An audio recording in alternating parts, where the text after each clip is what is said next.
Hey everybody, it's Roger from Roger's Reviews. I just want to congratulate everybody that, first of all, that Tesla has been accepted to the S&P 500. So I have another video for that. But I was just watching the Cybertruck guy, and he was talking about Doug. He's a car enthusiast, and he does a lot of reviews, the Doug score and all that. And he was talking about the Tesla Cybertruck, and the Cybertruck guy kind of tore him up a little bit because Doug's more of a car guy, a car enthusiast, and it's kind of hard for us truck guys to listen to somebody rip on the Tesla truck when they don't even own a truck or don't have a truck, or they might have drove a truck, borrowed one for a day or a couple hours to drive it. But if you've driven a truck most of your life, you prefer to have a truck and take a truck over anything else, then you're pretty much a truck person like us. So my very first vehicle that I spent a lot of time in and a lot of drive hours was a 1969 Datsun pickup, 2-wheel drive, single cab, 6-foot bed, 4-cylinder, Z motor, 5-speed, torsion bars. And I'm from up north, so I understand that rust is a problem. The torsion bars were completely rusted out, and the front suspension was sitting on the frame. So needless to say, I went through a lot of tires. Luckily, there was a used tire shop that was pretty reasonable, and I was constantly putting front tires on that truck. So I really appreciate vehicles that don't rust out, because I've had many trucks. I even used to plow snow. That was one of my first jobs, or my first businesses, was lawn care and snow removal. You can probably look it up. Easy Ride Lawn Care and Snow Removal in Mansfield, Ohio. So I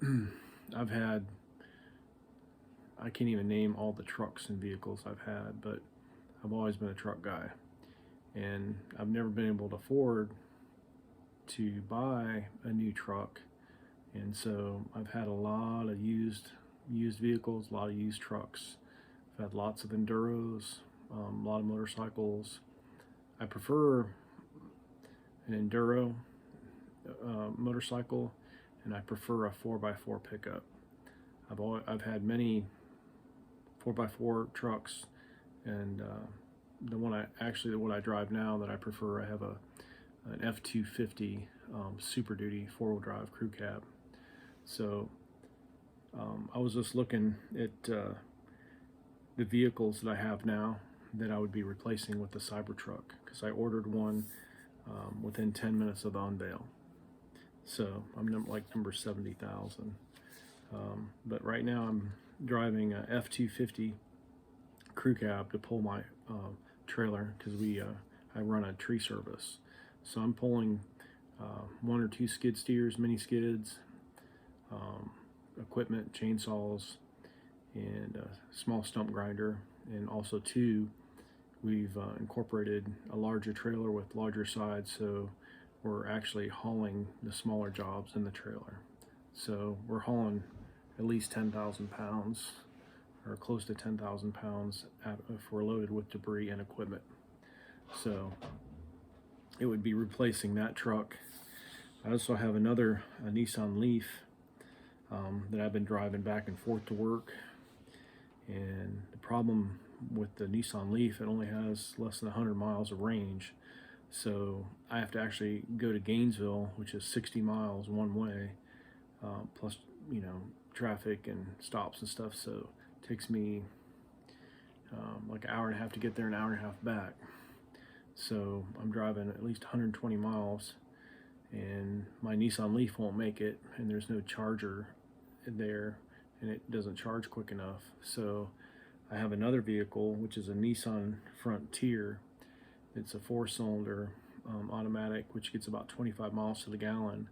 So I use that to drive to longer distances, and do my estimates if I have more than 40 or 50 miles to drive. So basically, I have 3 vehicles that I could replace with the Cybertruck, because the Cybertruck would be strong enough to pull all my equipment and be tough enough to hold up to a pretty rigorous job description, which is pulling skid steers and pulling dump trailers, and also too we use them to pull trees over. So if our mini skid doesn't have enough power, we actually hook it up to the 4x4 truck and usually pull it from one of the hooks from the front of the truck, and we watch it as we're cutting, so it gives us better control. So I would feel more comfortable if I had an electric vehicle, because I've been in trucks before with the clutch, and you kind of burn the clutch out sometimes when you're trying to pull a tree over, because you have to have constant pressure while they're cutting. Also too, the Cybertruck has a lower center of gravity, and it has a lot of weight on the bottom, and most of your torque and stuff come at the low end, so you wouldn't have to rev your motor up. You could just gradually pull the tree right over. You wouldn't have any chance of stalling, clutch burning out, transmission giving out. Just there's so many things that could happen. Your drive shaft snap. So I know there isn't a lot of people out there that probably in our line of work, we have different uses for our trucks, because the things we use them for, they're very specific, and they have to do a certain job, and electric trucks would be better at that job than any gas truck. And also too, we don't drive a lot, as far as we're not in the trucking industry where we're driving hundreds of miles a day. We're driving basically to the job site. We set up and then disconnect the equipment, and then we do the job, hook the equipment back up, and then we haul it back to the shop. So we don't really need a whole bunch of range. So we could actually we drive less than probably 50 or 60 miles a day.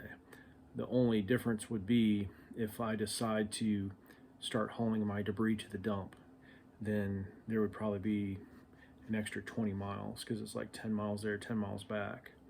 Another scenario would be if you decide to start hauling debris for another tree service, and then all day long you're hauling heavy loads of debris to the dump and back and forth to job sites, plus a heavy trailer. So if that was your job description, you'd probably have to upgrade to the tri-motor just for the range, being able to pull heavier weight, because you'd be pulling heavy duty dump trailer and maybe even a grapple dump trailer. So, which I don't know if that'll be a possibility later on.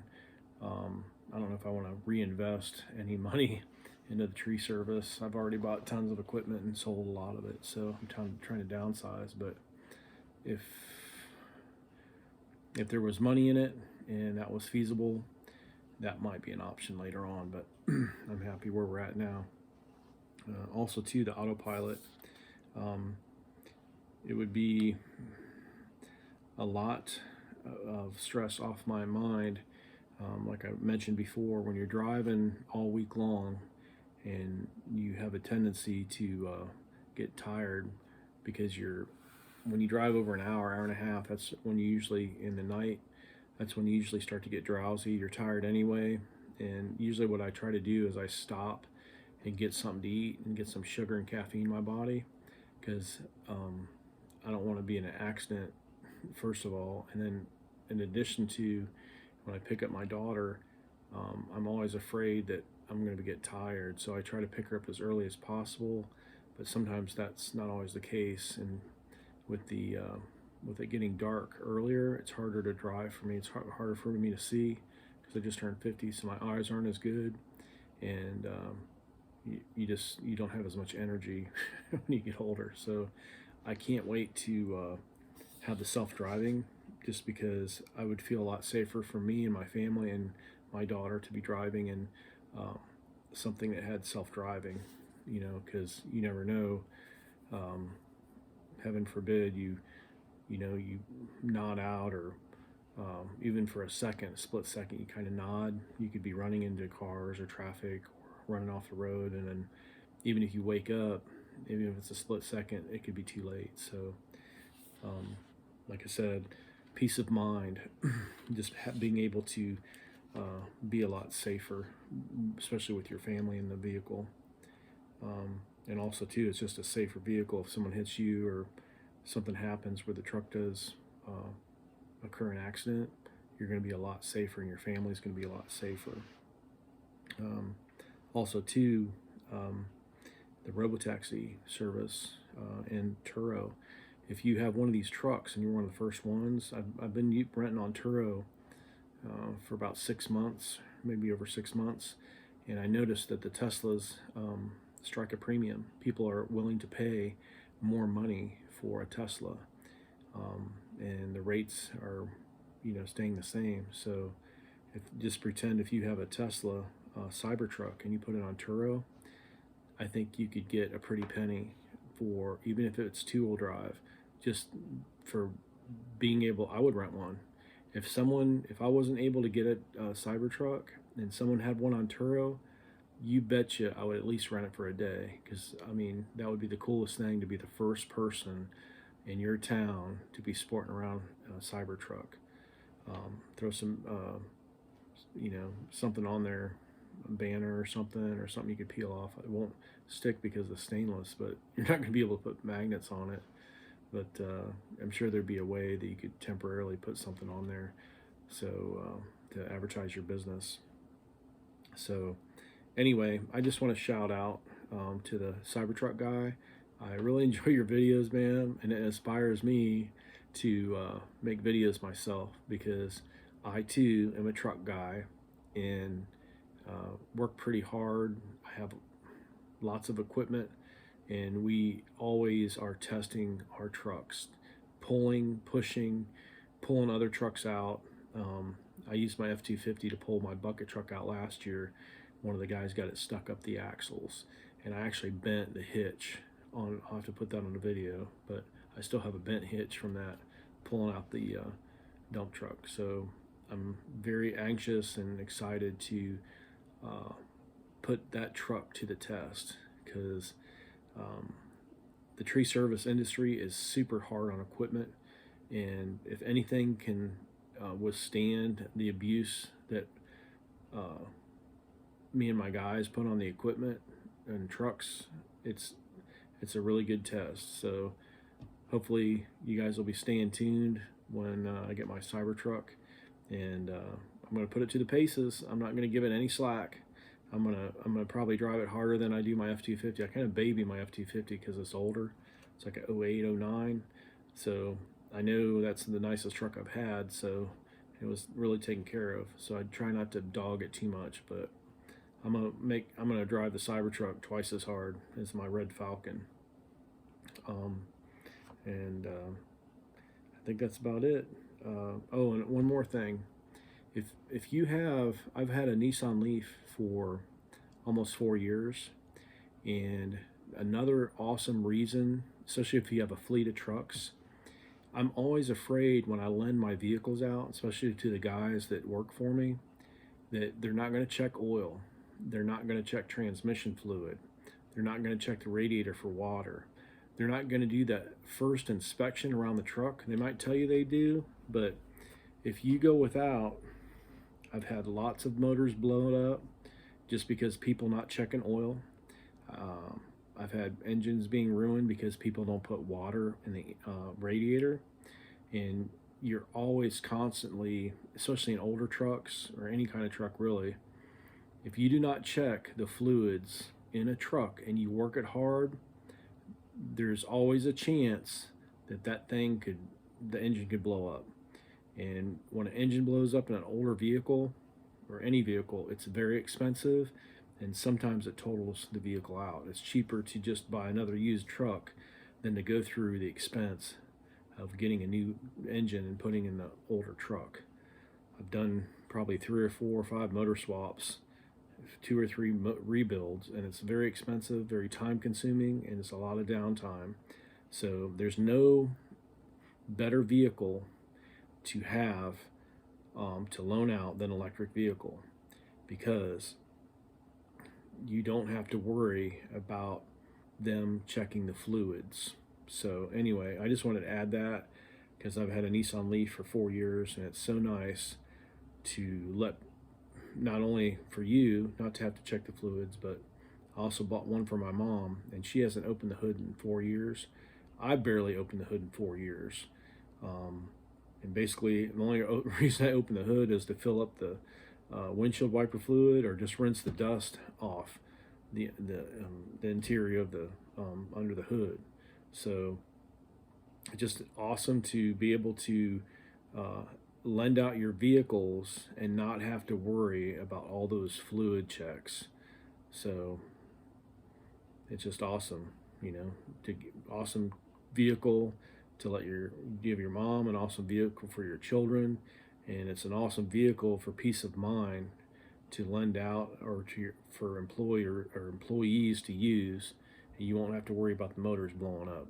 So anyway, just to add to your little comment, Cyberman, thanks a lot for making the videos, and I just wanted to add my little spiel, my 2 cents in, and I'll have to write up a better, I just had a couple points there I wanted to add. So anyway, thanks for watching. If you like this video, subscribe, and hopefully in a couple months, or maybe less than a year, we'll be actually seeing a real Cybertruck and being able to give you the real rundown on hands-on best electrical vehicle off-road truck ever built. Thanks for watching.